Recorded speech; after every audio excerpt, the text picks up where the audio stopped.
en Christ. Tous les membres des églises branches et des sanctuaires locaux, les téléspectateurs de GCN et tous les enfants de Dieu qui assistent au culte via Internet.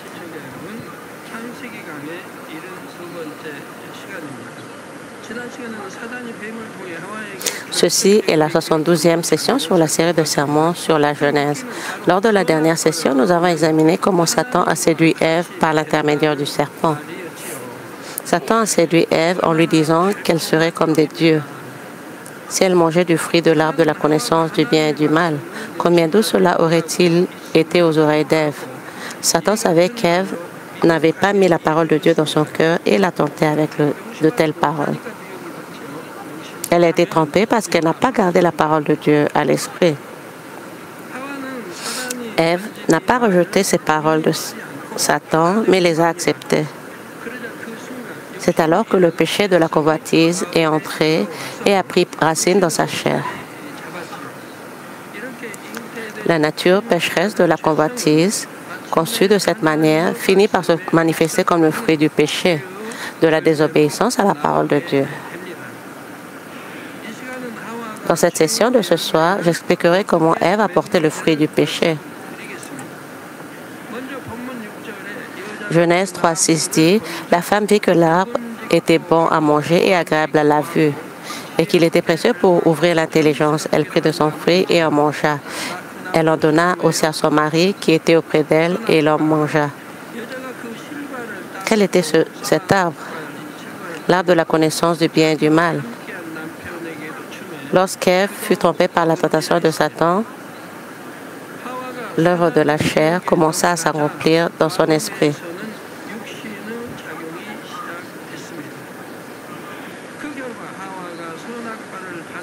En conséquence, elle en vint à avoir une vision différente de son fruit. Le même fruit de l'arbre commença à avoir une apparence différente. Il lui parut bon à manger, agréable à l'œil et suffisamment désirable pour la rendre sage. Cette image est similaire à l'arbre de la connaissance du bien et du mal.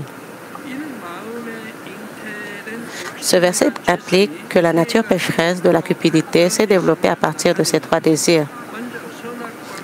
L'arbre qui semblait bon à manger était l'œuvre de la convoitise de la chair. L'arbre qui semblait être un délice pour les yeux était l'œuvre de la convoitise des yeux.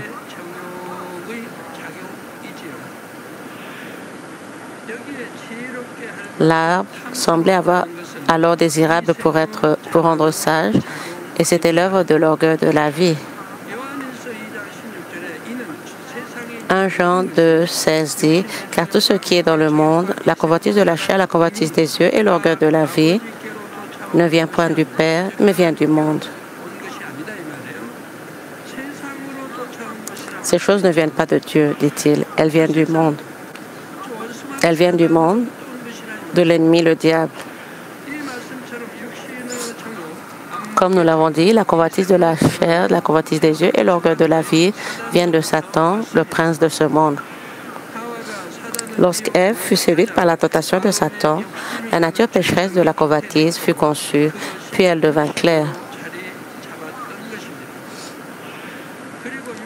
Et cette chair se développa à partir des trois désirs, ce qui conduisit les hommes à commettre d'innombrables péchés. J'ai déjà expliqué ce que sont la convoitise de la chair, la convoitise des yeux et l'orgueil de la vie dans la série de sermons sur 1 Jean. Permettez-moi donc de les passer brièvement en revue. Tout d'abord, la convoitise de la chair est le désir de suivre la chair et de commettre des péchés. Le désir de commettre des crimes selon la chair. La chair est le corps humain et la nature pécheresse unie. Le désir de commettre un crime, le désir d'exprimer sa nature pécheresse extérieurement est appelé la convoitise de la chair.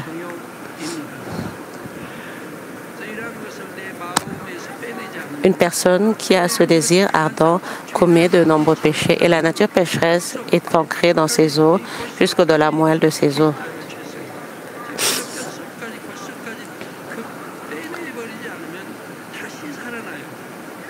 Par conséquent, si l'on n'enlève pas la racine du péché, celle qui est ancrée dans les os et à la moelle, le péché renaîtra. Le désir de commettre un crime est appelé la convoitise de la chair.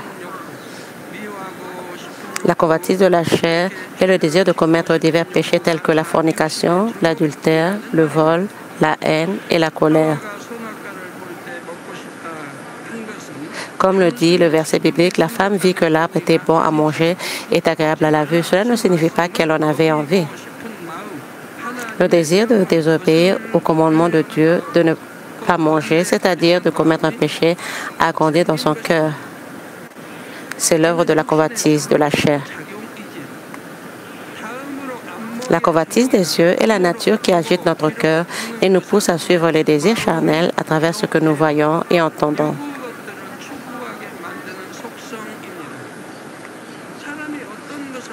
Supposons que lorsque vous vivez une expérience, vous l'enregistrez dans votre cœur avec un sentiment positif. Vous vous souviendrez alors de ce même sentiment lorsque vous entendrez ou verrez quelque chose qui vous rappellera cette expérience. Lorsqu'un homme voit ou entend quelque chose qui évoque ce genre d'association ou d'expérience, ce sentiment agréable revient immédiatement. Ceux qui jouissaient du monde avec de bons sentiments voudraient les retrouver lorsqu'ils entrent en contact avec des choses qui leur rappellent ces sentiments. Suivant leurs sentiments et leurs désirs, ils absorbent ces choses charnelles. Dieu nous dit donc de prier et de nous repentir afin de nous débarrasser de la racine du péché.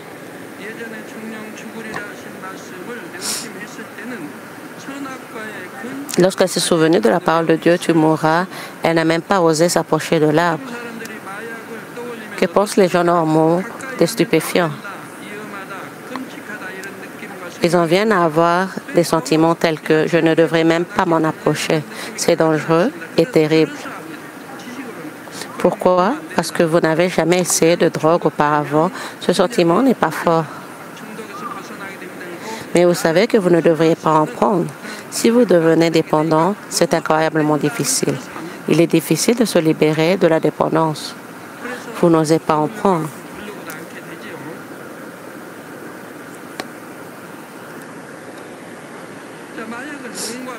C'est parce que les drogues nuisent progressivement au corps et à l'esprit et finissent par conduire à la mort. Cependant, les toxicomanes ressentent des émotions fortes lorsqu'ils en ressentent les effets. Ils sont aveuglés par l'ivresse et ne peuvent échapper au marais de la destruction. De même, la nature qui pousse à pécher en regardant, en écoutant ou en consommant des choses charnelles qui ont été introduites par de bons sentiments est la convoitise des yeux. Je vous ai donc demandé d'essayer de ressentir l'enfer en plongeant vos mains dans l'eau bouillante.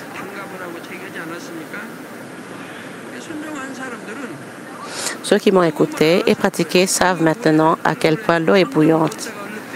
Ils peuvent se demander comment ils pouvaient imaginer l'enfer en plongeant leurs mains dans l'eau bouillante et en les retirant rapidement. C'est un avantage pour ceux qui ont obéi. L'orgueil de la vie et la nature qui cherche à se révéler en suivant les plaisirs de la vie. Les hommes charnels veulent se vanter de leurs biens auprès des autres. Lorsqu'ils sont loués pour leur richesse, leur renommée, leur savoir, leur pouvoir social ou leur apparence, ils se sentent bien et apprécient l'attention des autres. Ce désir de se mettre en valeur et de se vanter, l'orgueil de la vie, pousse les gens à adopter diverses attitudes charnelles.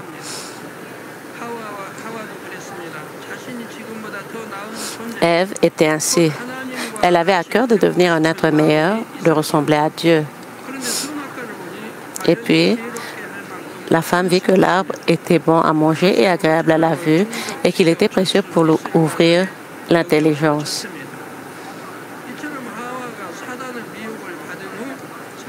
Il semblait pouvoir assouvir son orgueil de la vie.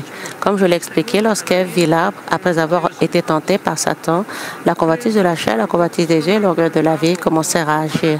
Et elle finit par manger du fruit de l'arbre de la connaissance du bien et du mal. De plus, elle en donna aussi à son mari qui était avec elle, et il en mangea.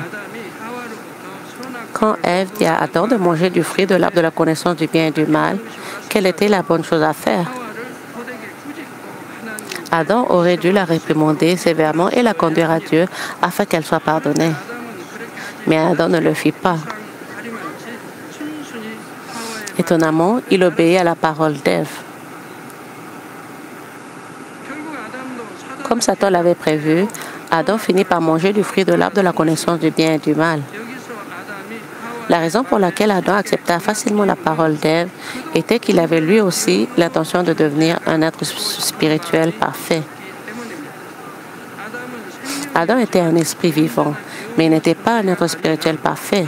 Il était imparfait. Si la force vitale que Dieu lui avait insufflée venait à disparaître, il pourrait retourner à une existence charnelle.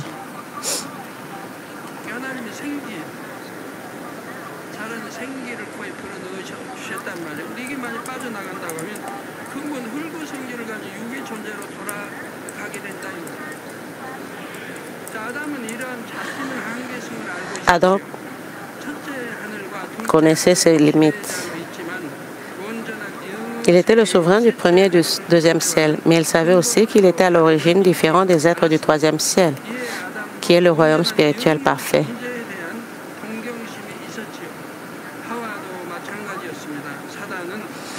Adam aspirait donc à devenir un être spirituel parfait. Il en fut de même pour Ève. Satan en profita et les tenta habilement par l'intermédiaire du serpent. Il tenta d'abord Ève, relativement facile à approcher, et fit chuter Adam par son intermédiaire. Chers frères et sœurs en Christ, il y a une leçon que vous devriez garder à l'esprit. Ne vous laissez pas tromper comme Adam lorsque quelqu'un vous tente de faire quelque chose qui va à l'encontre de la parole de Dieu. Refusez-le catégoriquement et immédiatement. En même temps, il est de votre devoir d'amener celui qui vous tente à prendre conscience de sa tentation, de vous tenter et de se repentir. Lorsque les gens ne se sentent pas sérieusement responsables de ce devoir, ils peuvent facilement tomber dans le mal. Examinons la situation du point de vue d'Adam. Ève a mangé du fruit de l'arbre de la connaissance du bien et du mal, mais rien ne lui est arrivé. Et elle lui dit même, « Mange-en, c'est bon. » Et Adam accepta trop facilement la proposition d'Ève. De même, beaucoup de gens commettent des péchés en prétextant que c'est la faute des autres. Ils disent, ils le font tous, alors ça devrait être bien pour moi de le faire aussi. Ce n'est pas moi qui ai commencé, ce sont eux.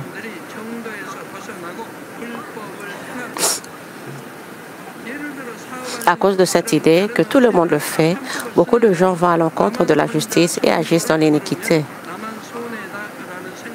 Par exemple, les hommes d'affaires peuvent facilement tomber dans le piège de penser « les autres entreprises utilisent toutes des ruses, mais si je choisis la solution de facilité, je serai le seul à en souffrir. » Satan insuffle ce genre de pensée dans votre esprit et vous incite à l'iniquité. Cependant, vous trouverez de nombreux exemples de personnes qui ont réussi grâce à l'adoption de normes morales élevées. Tous n'utilisent pas d'expédients et ne commettent pas d'iniquité. Lorsque vous entendez quelqu'un dire « c'est normal, tout le monde le fait », sachez que ces paroles vous mèneront sur la voie du péché.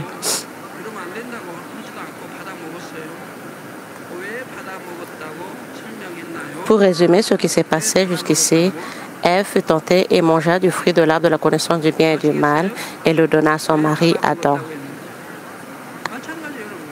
Adam l'accepta également sans même s'y opposer. Pourquoi Adam l'accepta sans le rejeter et le mangea-t-il? Maintenant que vous l'avez entendu, vous le savez, n'est-ce pas? De même, si quelqu'un vous a trompé et que vous vous êtes laissé prendre, c'est que vous avez commis le péché d'avoir été trompé. Si vous avez commis l'adultère, cela signifie que l'autre personne vous a séduit, que vous l'avez désiré et accepté et que vous aviez le désir de commettre l'adultère. Au début, vous avez fait semblant de le rejeter, mais vous avez ensuite cédé en silence. L'avidité et l'égoïsme sont synonymes. Parce que vous voulez gagner de l'argent, même si cela implique de commettre un acte illégal, ce n'est pas une méthode très légitime. Mais si vous êtes tenté par la promesse de gagner beaucoup d'argent, ne vous laisserez-vous pas avoir à nouveau?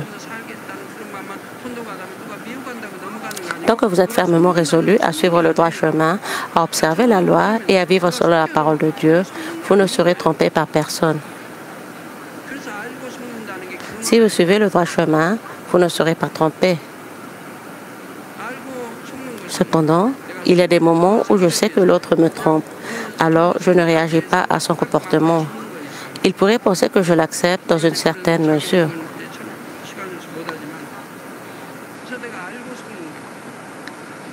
Dans ce cas, il n'y a pas de mal plus tard car je sais qu'il me trompe, mais je continue à prendre soin de lui. Même les gens de ce monde disent, l'indifférence est pire que la haine. Si quelqu'un transgresse la parole de Dieu et qu'il va certainement vers la mort, mais que vous prétendez ne rien savoir, il est évident que vous n'avez aucun amour. La Bible dit clairement quoi faire lorsqu'un frère commet un péché. Tout d'abord, Jésus dit dans Matthieu 18, 15, 17, « Si ton frère a péché, va et reprends-le entre toi et lui seul. S'il t'écoute, tu as gagné ton frère. »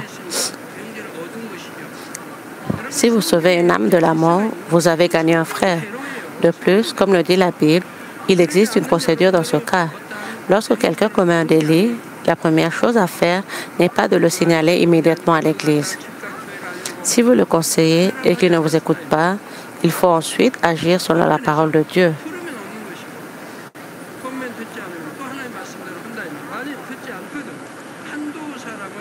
Mais s'il ne l'écoute pas, prends avec toi une ou deux personnes afin que toute affaire se règle sur la déclaration de 2 ou de 3 témoins. Prenez quelqu'un de plus ancien que vous et prenez avec vous une ou deux personnes pour le conseiller à nouveau. S'il refuse de les écouter, dites-le à l'Église. Et s'il refuse aussi d'écouter l'Église, qu'il soit pour toi comme un païen et un publicain. S'il ne vous écoute pas, vous allez parler à 2 ou 3 autres personnes qui peuvent vous écouter. Et s'il refuse toujours, vous le dites à l'Église. C'est la procédure. S'il refuse d'écouter l'Église, traitez-le comme un païen ou un publicain. Cela signifie qu'il peut être expulsé de l'Église et livré à Satan. Alors, il ne sera pas sauvé. Jacques 5, 19, 20 dit, « Mes frères, si quelqu'un parmi vous s'est égaré loin de la vérité et qu'un autre l'y ramène, qu'il sache que celui qui ramènera un pécheur de la voie où il s'est égaré sauvera une âme de la mort et couvrira une multitude de péchés. » De plus, Galates 6, 1 dit également, « Frères, si un homme vient à être surpris en quelque faute, vous qui êtes spirituels, redressez-le avec un esprit de douceur. Prends garde à toi-même, de peur que tu ne sois aussi tenté. »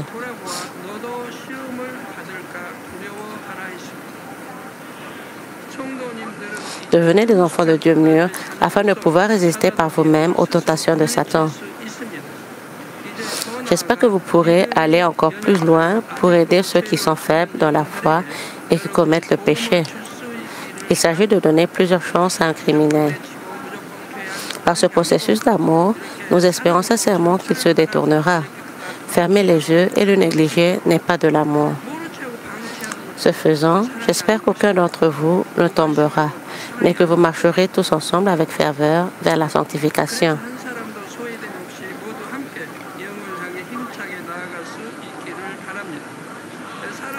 Chers frères et sœurs en Christ, maintenant passons à Genèse 3, 7. Le verset dit, « Les yeux de l'un et de l'autre s'ouvrirent, ils connurent qu'ils étaient nus, et ayant cousu des feuilles de figuier, ils s'en firent des ceintures. » À partir de ce verset, on peut voir comment Adam et Ève ont changé après avoir commis le péché. Premièrement, le verset dit, « Les yeux de l'un et de l'autre s'ouvrirent. » Après avoir mangé du fruit de l'arbre de la connaissance du bien et du mal, leurs yeux s'ouvrirent. N'est-ce pas une belle histoire? Cependant, cela signifie que l'œuvre de l'âme avait commencé. Ils étaient des êtres vivants. Ils n'avaient qu'un esprit spirituel. Mais maintenant, les fonctions de l'âme commençaient à prendre vie. Une fois l'œuvre de l'âme commençait, ils réalisèrent qu'ils étaient nus. Alors ils cousurent des feuilles de figuier. Ils en firent des ceintures. Ils étaient eux-mêmes des êtres vivants. Et l'âme commença à œuvrer en eux. Avant de manger du fruit de l'arbre de la connaissance du bien et du mal, ils vécurent confortablement sans vêtements pendant d'innombrables années. Après avoir mangé du fruit de l'arbre, cependant, ils eurent honte d'être nus. Et ainsi, ils se confectionnèrent des ceintures. Pendant de si longues années, ils n'avaient jamais éprouvé de honte. Alors pourquoi en éprouvaient-ils soudain? C'était l'œuvre de l'âme qui appartenait à la contre-vérité. La chair était déjà entrée dans leur cœur et ils commettaient des actes charnels, en violant l'ordre de Dieu et en mangeant du fruit de l'arbre. Et maintenant, grâce à l'œuvre de l'âme, les pensées charnelles commencèrent à agir plus activement. Or, quel rapport y a-t-il entre le fait de manger du fruit de l'arbre de la connaissance du bien et du mal et le début de l'œuvre de l'âme? Dieu a dit qu'il mourrait s'il mangeait du fruit de l'arbre. Comme il l'a dit, Adam et Ève sont morts après avoir mangé du fruit de l'arbre. Si vous pratiquez les œuvres de la chair, vous mourrez. Vous savez que si vous persistez à pratiquer les œuvres de la chair, vous ne pouvez être sauvés. Et de plus, si vous pratiquez les œuvres de la chair qui mènent à la mort, l'esprit de repentance ne viendra pas et vous ne pouvez être sauvés. Si vous commettez un tel péché, vous irez en enfer. Cela est répété à maintes reprises dans l'Ancien et le Nouveau Testament. J'ai donc expliqué cela à maintes reprises depuis le début, afin que même une seule personne ne commette pas un tel péché et n'aille pas en enfer. J'ai enseigné à maintes reprises le péché qui mène à la mort et le péché qui n'apporte pas l'esprit de repentance. C'est probablement la seule église où cela est expliqué de cette façon. Or, comme le dit la parole de Dieu, Adam et Ève qui ont mangé du fruit de l'arbre de la connaissance du bien et du mal sont morts. Pourtant, Adam et Ève étaient des êtres vivants. Comment pouvaient-ils mourir? L'esprit vivant ou l'être vivant est un corps d'argile rempli du souffle de vie. Si ce souffle de l'esprit s'échappe, l'esprit vivant mourra. Dès qu'Adam et Ève commettèrent le péché de la désobéissance, leur lien avec Dieu fut rompu. Ils ne purent plus recevoir de force spirituelle. Au lieu de cela, la force charnelle commença à affluer en eux. Une fois qu'ils ouvrirent les vannes du péché, la force charnelle les envahit. À mesure que la force charnelle pénétrait le souffle de l'esprit, les quittait. Adam et Ève connurent alors un grand changement. Entre l'esprit, l'âme et le corps, l'esprit était maître lorsqu'il était rempli du souffle de l'esprit.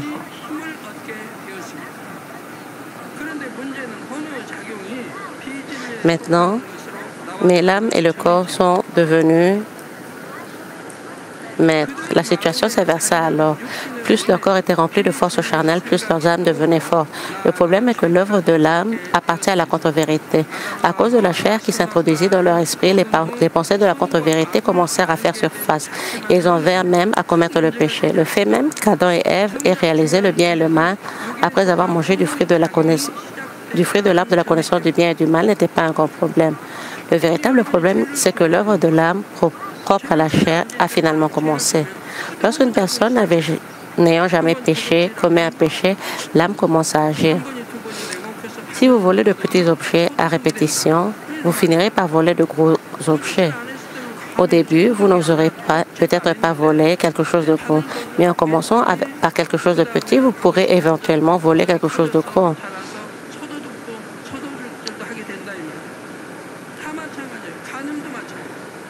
L'adultère et la convoitise sont identiques. L'affection physique est acceptable au départ, mais elle mène finalement au péché qui mène à la mort. Satan nous incite à commettre des péchés encore plus graves, conduisant à la mort, en adoptant des comportements que nous considérons initialement comme acceptables, en disant « c'est bien ». L'adultère commence aussi par se tenir la main en pensant « c'est bien ». C'est pourquoi Dieu dit qu'un homme et une femme ne devraient pas voyager ensemble en voiture seuls. Il commence généralement par se tenir la main. L'homme vient discrètement prendre la main d'une femme en voiture. Ils s'entendaient grâce aux forces de l'âme, à l'adultère et à la convoitise. Tous deux désiraient commettre l'adultère. L'un d'eux demanda à monter en voiture ensemble, tandis que l'autre feignait de ne pouvoir résister, puis accepta. Finalement, le sentiment s'intensifia et ils finirent par commettre un péché qui mène à la mort. C'est ce que Dieu, connaissant ses attributs, a empêché de faire depuis le commencement. Mais parce qu'ils ont désobéi, ils ont commis des péchés charnels.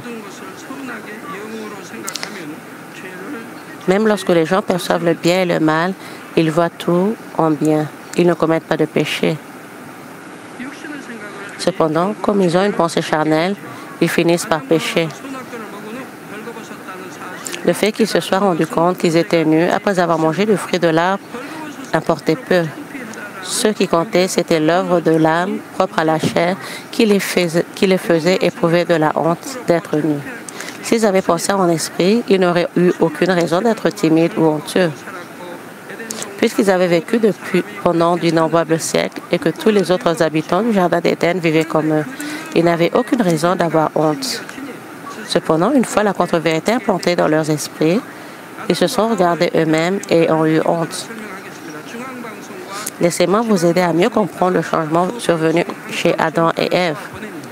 Supposons qu'il y avait une station de radiodiffusion nationale et une station locale. Deux stations de radiodiffusion émettaient leurs signaux simultanément. Adam et Ève n'écoutaient que la station nationale. Non seulement le signal de la station nationale était très fort, mais ils réglaient toujours leur récepteur sur la station nationale. Par conséquent, la diffusion locale était totalement inaudible. Un jour, ils ont réglé la station sur une autre station.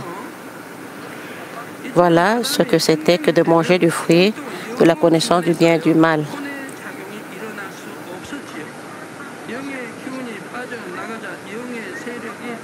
À mesure que le signal de la station nationale s'affaiblissait, ils entendaient plus distinctement la station locale. Ainsi, lorsqu'Adam était un être vivant, il était complètement enveloppé par l'esprit, par l'énergie de l'esprit à son âme, et son âme ne pouvait fonctionner. À mesure que son esprit spirituel s'épuisait, son pouvoir spirituel s'affaiblissait, et son âme prenait le dessus et devenait plus active.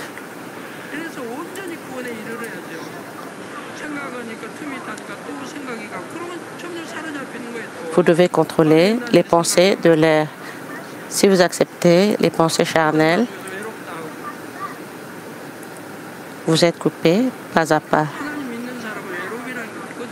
Si vous avez des pensées charnelles, vous devez jeûner et prier avec plus de ferveur.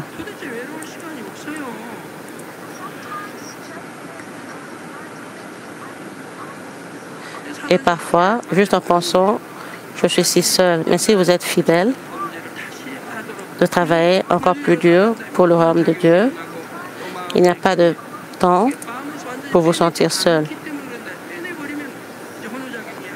Alors ce cas vous arrive parce que vous ne vous êtes pas débarrassé du péché, de la racine du péché, complètement de votre cœur. Ce principe spirituel peut s'appliquer de la même manière à votre vie quotidienne aujourd'hui. Même si vous n'avez pas cultivé votre cœur jusqu'à la sanctification, lorsque vous recevez la plénitude du Saint-Esprit et que vous êtes rempli de force spirituelle, il vous est facile de contrôler l'œuvre de votre âme.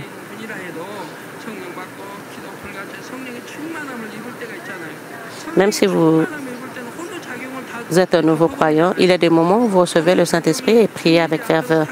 Vous en étant rempli, il exhibe toutes les œuvres de l'âme, en supprimant les effets de l'âme et en regardant la réalité avec des pensées positives et le regard de la foi. Même si vous n'avez pas atteint la sanctification, vous avez probablement consacré du temps et développé votre foi. Mais si vous perdez la plénitude en regardant les choses du monde ou en vous imprégnant du monde, vous avez de nouveau expérimenté les œuvres de l'âme. Mais en fin de compte, c'est une œuvre dont on doit s'en débarrasser par la prière tout en vivant une vie de foi. Si vous vous débarrassez de tout cela et atteignez la sanctification, vous ne serez pas affecté par l'œuvre de Satan et les actions de l'âme ne se produiront pas. Les péchés qui mènent à la mort ainsi que les actions physiques et spirituelles ne se produiront pas. Vous pourrez alors vivre une vie de foi véritablement paisible, joyeuse et heureuse.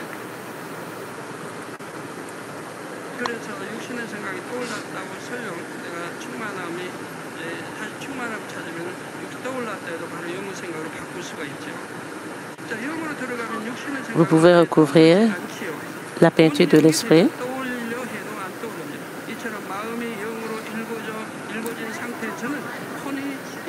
C'est comme ça qu'une vie de la foi devrait être.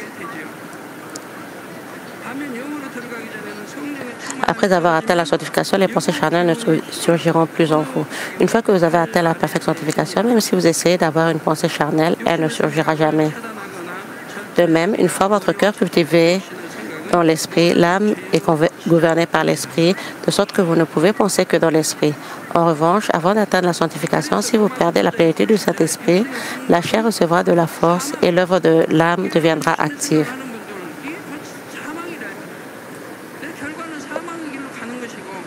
Il sera difficile de se débarrasser ou de contrôler les pensées charnelles.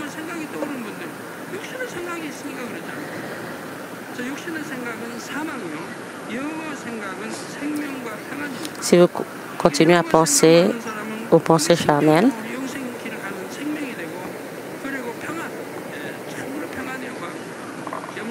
mais si vous continuez à penser des pensées spirituelles, vous sentez la paix tout le temps.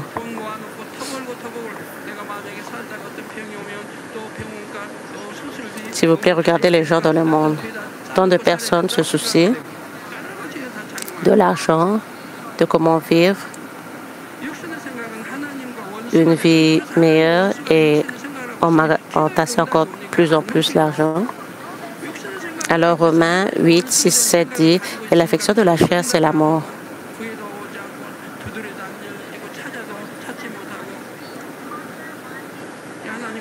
Et l'affection de la chair, c'est la mort, tandis que l'affection de l'esprit, c'est la vie et la paix.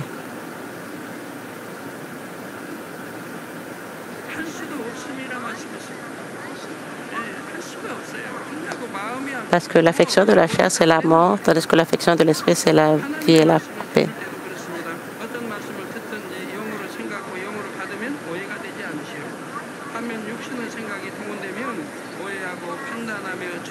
Si vous avez des pensées charnelles aussi à Dieu, vos prières seront-elles exaucées? Non, parce que vous êtes en immunité avec Dieu par vos pensées charnelles. Vous ne recevrez pas quand vous demanderez et la porte ne s'ouvrira pas quand vous frapperez, parce qu'elle ne se soumet pas la parole à la loi de Dieu et qu'elle ne le peut même pas. Avec cette pensée charnelle, vous ne pouvez pas obéir à la volonté de Dieu. Vous ne pouvez pas le faire même si vous le souhaitez. Cela est également vrai lorsque vous écoutez la parole de Dieu. Peu importe ce que vous écoutez, si vous pensez accepter selon l'esprit, vous ne vous tromperez pas. En revanche, si vous utilisez des pensées charnelles, vous vous tromperez, jugerez et finirez par condamner. Dans la prochaine session, nous ferons ce que Adam a fait grâce à l'œuvre de l'âme propre à la chair. Chers frères et sœurs en Christ, dans cette session, j'ai expliqué comment la convoitise implantée dans l'esprit d'Adam a porté le fruit du péché. J'ai également expliqué pourquoi Adam a obéi si facilement à sa parole. Ceux d'entre vous qui vivent en cette fin de temps sont exposés à d'innombrables péchés. Cependant, il y a une chose dont vous devez vous souvenir. C'est votre libre arbitre qui décide de refuser ou d'accepter la tentation du péché. Dieu a donné le libre arbitre à tous. Adam a commis le péché avec son propre libre arbitre. J'espère que vous agirez uniquement avec justice. Puissiez-vous revêtir la couronne de justice lorsque vous vous tiendrez devant le juste juge après avoir terminé la course de votre foi au nom de notre Seigneur Jésus-Christ. J'ai ainsi prié. Amen. Prions, pensons au sujet du message.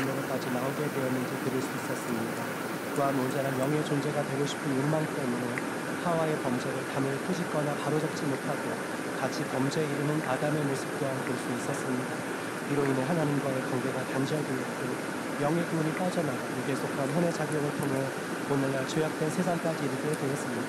오늘 말씀이 큰 기운이 되기 원합니다. 우리의 자유의지 가운데 죄악된 세상에서 죄의 유혹에 대해 철저히 경계하고 단호히 물리치는 것 오직 의만 선택하는 것. 그래서 모든 인생의 길을 다하오니 아버지 앞에 섰을 때에 의의 면류관을 받았을 수 있는 저희들 모두가 되게 하여 주옵소서. 감사드리옵고 우리 주 예수 그리스도 이름으로 기도하옵나이다. 아멘. 원로 목사님이 환자를 위한 기도를 받겠습니다. 아픈 곳이나 연약한 곳 위에 손을 얹고 기도 받으시고 Comme nous recevons la prière du pasteur émérite pour les malades sur la vidéo, posez vos mains sur vos parties malades ou parties faibles de votre corps. Alléluia, Dieu Tout-Puissant, notre bien-aimé Père, s'il te plaît, impose tes mains sur tous les croyants qui reçoivent cette prière maintenant. Montre tes œuvres qui transcendent le temps et l'espace à ceux qui reçoivent cette prière via GCN, Internet et la télévision par satellite dans les églises branches et les sanctuaires locaux, ainsi que tous les autres enfants de Dieu dans le monde. Donne-leur la foi pour croire de tout leur cœur, chasse les pensées négatives et les doutes et chasse tous les tests et épreuves. De la tête aux pieds, tous les entrailles, articulations, nerfs, tissus et cellules, quelle que soit la partie malade, brûlez avec le feu du Saint-Esprit et la lumière originelle. Au nom de Jésus-Christ, je commande à l'ennemi, le diable et Satan, que toutes les maladies, germes et virus et infirmités disparaissent, que la lumière soit. S'il te plaît, brûle toutes leurs maladies terminales et incurables avec le feu du Saint-Esprit. Chasse toutes les maladies endémiques, dont la malaria, le paludisme.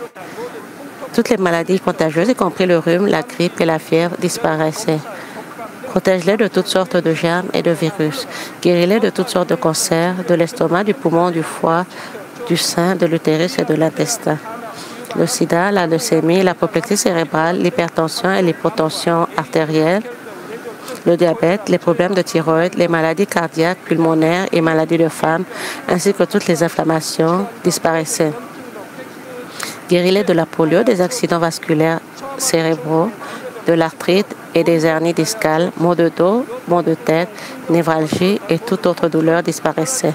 Épilepsie, autisme, dépression, névrose et autres maladies mentales disparaissaient. Toutes sortes de paralysies, soyez déliés, levez-vous, marchez et sautez. Que les yeux puissent bien voir, que les oreilles puissent bien entendre, que les aveugles voient, les sourds entendent et les muets parlent. Guéris-les des séquelles de toutes sortes d'accidents, restaure leurs os brisés, restaure-les des brûlures, permets que la chaleur et la sensation de brûlure disparaissent. Père, qu'il ne reste aucune cicatrice. Soyez purifiés de toutes sortes de dépendances à la drogue, d'empoisonnement et de toxicomanie. Permets que les nerfs, tissus et cellules morts soient régénérés. Redonne vie aux morts. Donne-leur la bénédiction de la conception. Recevez la bénédiction de la conception. Au nom de Jésus-Christ, je commande à l'ennemi, le diable et Satan, aux maîtres de la puissance de l'air, aux forces maléfiques des lieux célestes et à leurs serviteurs, disparaissez. Disparaissez, esprit mauvais, impur, de fausseté et trompeur, esprit de séparation et toutes les forces des ténèbres. Délie les liens des ténèbres, ténèbres disparaissez. Que la lumière soit. Dieu le Père, donne-leur la force de s'écrier dans la prière et la puissance de se débarrasser des péchés et de se sanctifier. Comme leurs âmes prospèrent, que tout aille bien pour eux et que leur famille soit évangélisée. Protège-les de toutes sortes d'accidents et de catastrophes tout au long de cette semaine et bénis-les pour qu'ils mènent une vie prospère sans aucun problème. Avec le fardeau du Saint-Esprit, de l'armée céleste et des anges et avec tes yeux ardents, protège tous tes enfants, leurs familles, leurs lieux de travail et leur commerce. Donne aux étudiants la sagesse et la compréhension et donne-leur l'enthousiasme et la ferveur pour étudier ardemment. S'il te plaît, garde leur cœur et leurs pensées des choses du monde et permets qu'ils puissent aimer Dieu avec plus de ferveur. Que tes enfants mangent, boivent ou quoi qu'ils fassent, permets qu'ils puissent le faire en vivant une vie qui te glorifie, Dieu le Père. Qu'ils soient capables de témoigner du Dieu vivant en disant « J'ai rencontré et expérimenté Dieu et j'ai reçu ses réponses et ses bénédictions. » Dieu notre Père, merci. Sois glorifié toi seul.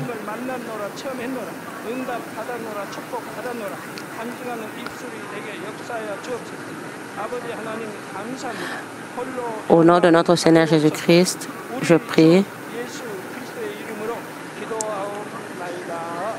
Amen.